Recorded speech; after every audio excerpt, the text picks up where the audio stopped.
ng resibo, nakapagbayad tayo. So, accordingly, 200 pesos ang entrance fee sa lugar na ito because this is a private area. So, guys, welcome to the Enchanted Cave! Ayan, we're finally here! This Enchanted Cave is a huge coral reef that emerged underwater a million of years ago. Makikita natin ang mga higanteng fossils ng taklobo or clams at coral rocks sa buong lugar. 8 hektarya ang lawak ng lugar na ito kaya meron din ditong kusina sa kuweba, pools, cross view deck at marami pang iba. Indeed, Bolinao, Pangasinan was once part of the ocean.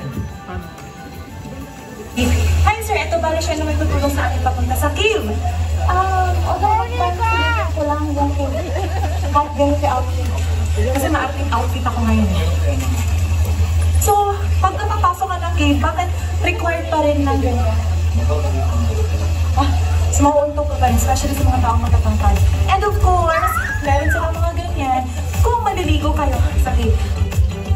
Sabi nila, pag high tide ang dagat, high tide din ang underground pool.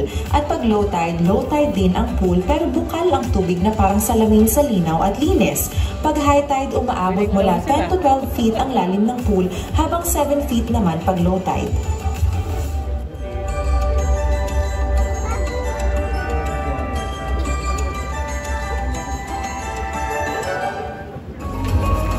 Unica May initially entered the service as an admin aide 3, but due to her dedication and hard work, she is now the acting chief supply accountable officer of the command, despite being in the service for only 5 years.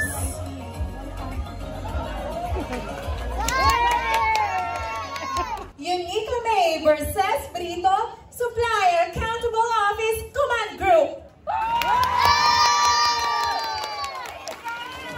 She is a dedicated wife to Dennis and a great mother to her son Mateo Zadkiel. Her wish is for her family to continue to have good health, for them to be able to travel the different tourist spots in the country. Shine bright today!